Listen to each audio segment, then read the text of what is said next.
Sir देखिए, यहाँ पर मैं फिर से ये कह रही हूँ कि यहाँ पर एक व्यक्ति विशेष, एक पार्टी विशेष की जिम्मेदारी नहीं है, और ये दिक्कत सिर्फ दिल्ली की इस एक इमारत की नहीं है। यहीं पर हजारों मिल जाएंगी, थोड़ा और आगे जाइएगा नहीं मिल जाएंगी, नया इलाका हो जाएगा। देखिए, लचर व्यवस्था आपके सामने, लोगों की जो ओपिनियन आ रही है वो दिख रहा है, लेकिन बदलाव के लिए सख्ती तो करनी पड़ेगी ना। सरकार की दृढ़ इच्छा शक्ति मजबूत है। सरकार ने कल से, आपने 24 घंटे में देखा है कि किस तरीके से पूरी सरकार लगी हुई है। गृह मंत्री हैं। तो सबसे ज्यादा लंबे समय तक एमसीडी में किसका शासन रहा? देखिए, एमसीडी में शासन सबसे ज्यादा लंबे समय तक पूछ रही हूँ। आप सब के सब बड़े विद्वान, आपकी पत्रकारिता भी बड़ी ज़बरदस्त रही है। आप ये बताइए कि जिनकी सरकार 27 साल रही, क्या उनके डीएम का कोई दायित्व तो नहीं होता है? उनके डीसी का कोई हस्तक्षेप नहीं होता है इन बिल्डिंगों में? वो हमारे बहुत ही वरिष्ठ हमारे समाज सेवक और हमारे नेता आपके साथ ममगई साहब खड़े हैं, ये जानते हैं सारी चीज़ों को। क्या क्या क्या यहाँ के जो एमएलए कह रहे हैं, सब 11 12 साल जिन लोगों ने यहाँ पे एमएलए रहे, जिन्होंने ये जंगल खड़ा किया कंक्रीट का, क्या उनसे सवाल नहीं की जाएगी? आप हमारी जिम्मेदारी कह रही हैं, 1 साल 3 महीने हमारी सरकार आई, बार-बार मैं तो सबकी कह रही हूँ सर, मैं तो सबकी बार-बार एमसीडी की बात आ रही है। चलिए अच्छा ठीक है, एमसीडी की नहीं करती, एमसीडी की नहीं करती। मैं पूछ रही हूँ ना, मकान बनाऊंगी मैं, लेंटर डालूंगी, उसकी नक्शा पास कराऊंगी, किसके पास जाऊंगी? दिल्ली में देखिए, विभाग बता दीजिए, मैं उसी की जिम्मेदारी सेट करूंगी। जिस आपको विभाग में जो एक प्रोसीजर है उसमें जाना पड़ेगा, एमसीडी पे जाना पड़ेगा। सब के सब सारी चीजें हमने ऑनलाइन के पास ही अरे ऑनलाइन छोड़िए, मैं ऑनलाइन कर दी है। कौन करता है? कौन लगाएगा? एमसीडी लगाएगी, हम ऑनलाइन नहीं। तो जो व्यवस्था बनी हुई है उसको तोड़ने में, उसको पकड़ने में, उसको सुधारने में थोड़ा समय दीजिए। और सरकार बहुत संवेदनशीलता के साथ काम करिए। देखिए, अगर संवेदनहीनता होती तो जिस तरीके से आम आदमी पार्टी के अभी प्रवक्ता चिल्ला रहे थे, ऐसा लग रहा था कि किसी ने इनके दुखती रथ पे हाथ रख दिया हो। इनसे सवाल पूछिए कि सोमनाथ भारती यहाँ के लंबे समय तक एमएलए रहे, क्या किया उन्होंने इलाके के लिए? क्या किया बताइए? ये जाल खड़ा किया। मैं यही पूछ रही हूँ कि ये जाल सिर्फ 10 साल में खड़ा हो गया, 15 साल में खड़ा हुआ है दिल्ली, ये जानते हैं। और उसमें एमसीडी में आप कितने दिन रहे? 27 साल में। और ठीक है, मैं बार-बार कह रहा हूँ कि सबके रोल को एक बार चाहे आप सरकारें आएंगी, सरकारें जाएंगी, एमसीडी के कमिश्नर, विधायक, पार्षद सब बदलते चले जाएंगे, और ये एक हादसा है और ऐसे हादसे आगे ना हो, इसके लिए कदम उठाने की बात हो रही है। क्योंकि मैं फिर से कह रही हूँ कि दिल्ली ही नहीं, आप देश के दूसरे महानगरों की बात भी कर लीजिए, आबादी और जो हमारा रिहाइश का जो क्षेत्रफल का पूरा अनुपात बैठता है, उसके लिहाज से ये एक मजबूरी है कि कहीं ना कहीं हम देखते हैं कि बड़ी बड़ी इमारतें लीगल तौर पे भी खड़ी हो जाती हैं,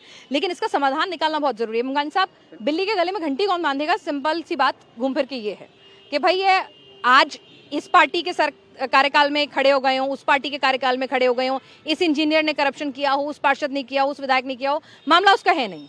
जो पूरी की पूरी दिल्ली बेतरतीब बनी है वो सबकी भागीदारी है, किसी की कम किसी की ज्यादा, और सबने आंखें बंद की हैं।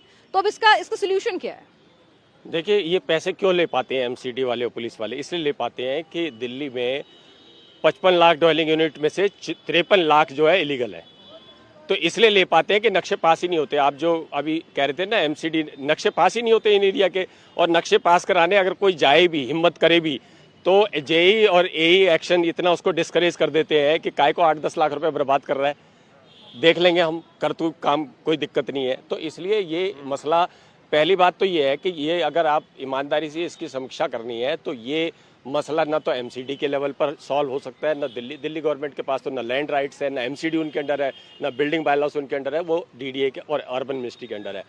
मसला ये है कि 2000 पहले जब 2007 में अगर आपको ध्यान हो, काफ़ी बड़ी डेमोलिशन हुई थी दिल्ली में 10,000 के आसपास। तो 2007 में एक प्रोटेक्शन एक्ट आया, कांग्रेस की तब की यूपीए गवर्नमेंट लाई, और उसमें ये कहा कि फॉर द टाइम बिंग ये डेमोलिशन रोक दिया जाए, हम जो है कॉलोनियों को रेगुलराइज करने के लिए प्रोसेस करेंगे। 2007 से आज 2026 तक हो गया। हर एक पहले 1-1 साल बढ़ाते रहे, फिर 3 साल बढ़ाया कमलनाथ ने, फिर बीजेपी आई, वो भी 3-3 साल बढ़ा रही है। आज तक वो जो राइट आया था प्रोटेक्शन, अब क्या है कि ये जो ज़्यादातर बिल्डिंग है इन पे आप कार्रवाई इसलिए नहीं कर सकते कि जो पहले 2007 तक की प्रोटेक्टेड थी, अब 2014 कर दी। मोदी जी की सरकार आई तो 30 जून 2014 से पहले बनी हुई जो है उनको प्रोटेक्टेड कर दिया। एक बात तो ये है। दूसरी, इसमें सबसे बड़ी दुर्भाग्य की बात, असली खतरा क्या है जो मैं समझता हूँ, वो ये है कि डर के मारे पैसे से जल्दबाजी में होता क्या है, फ्लोर पे फ्लोर चढ़ाए जाते हैं, लेकिन जो नींव है, नींव बनी 1 मंजिल के लिए, फिर नींव बनी, उसी नींव पे दूसरी चढ़ा दी, उसी नींव पे तीसरी चढ़ा दी। आपको ध्यान होगा 2010 में ललिता पार्क का हादसा हुआ था, और ललिता पार्क के हादसे में मैं जो है चेयरमैन था। तो एमसीडी दिल्ली गवर्नमेंट पे चार्ज लगा रही थी क्योंकि वहाँ कांग्रेस की थी और एमसीडी बीजेपी की थी, एक दूसरे पर वो कर रहे थे। फिर भी हमने एमसीडी के 5 लोग सस्पेंड करे और जो यमुना पार के रिवर बेड के 300 मीटर 500 मीटर तक की जितनी भी बिल्डिंग बनी है उनकी स्ट्रक्चरल सर्वे कराई। मजेदार बात यह है कि उस समय एमसीडी के पास स्ट्रक्चरल इंजीनियर एक भी नहीं था, बिल्डिंगों के क्या जांच करेंगे। फिर भी हायर करके कॉन्ट्रैक्ट पे स्ट्रक्चरल कराए। 3000 बिल्डिंगों में से 500 बिल्डिंगें ऐसी निकली जिन पे भरान या जिन पे कमजोरी थी। ललिता पार्क के हादसे में आपको मजेदार बात बताऊं, वो जो 5 लोग हमने सस्पेंड किए थे और 2012 में हम बाहर हो लिए, निकल लिए, उसके बाद 8 साल तक ये जो जांच ऑर्डर होती है ना, ये जांच हुई और 8 साल बाद वो जो उस समय जेई था उस पर 21,000 रुपए का फाइन लगा के एवरीथिंग इज क्लोज्ड। 71 लोगों की मौत पर श्रद्धांजलि दे दी 21,000 रुपए की। ये सिस्टम है और यही प्रॉब्लम है। जनरल साहब, इस सिस्टम का सोल्यूशन क्या है? देखिए कि भाई ठीक है, गवर्नमेंट्स है, उनको अपीजमेंट करनी है, इसकी जाएगी उसकी आएगी, वो कोई भी इस पूरे स्ट्रक्चर पर, और ये भी नहीं कहते हैं, ये भी अमानवीय है कि यहाँ पे लोगों के घर हैं, लेकिन उनकी जान को खतरा है, ये भी जिम्मेदारी है।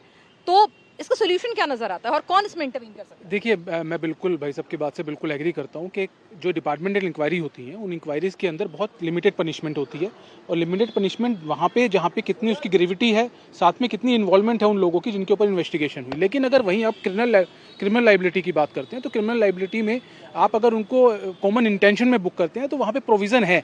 लेकिन प्रॉब्लम यहाँ क्या है कि यहाँ पे कभी भी, मतलब मुझे लगता है 1 या 2 इंसिडेंट्स ऐसे होंगे जहाँ पे सरकारी अधिकारियों को ऐसे मामलों में कहीं पे एफआईआर में एक्यूज बनाया गया हो। मुझे जो याद आता है राजेंद्र नगर वाले मामले में, सिर्फ उसमें वो भी हाईकोर्ट के इंटरवेंशन के बाद। आप कह रहे क्रिमिनल कार्रवाई जो है, फायर अधिकारी जो है, एमसीडी के अधिकारी जो हैं, जो पुलिस के अधिकारी हैं, सब पर होनी चाहिए। जो उस समय पे जब ये बिल्डिंग बनी, कौन कौन लोग यहाँ परमिशन उसके सिक्योरिटी के लिए आते थे, उन सब के ऊपर कार्रवाई होनी चाहिए।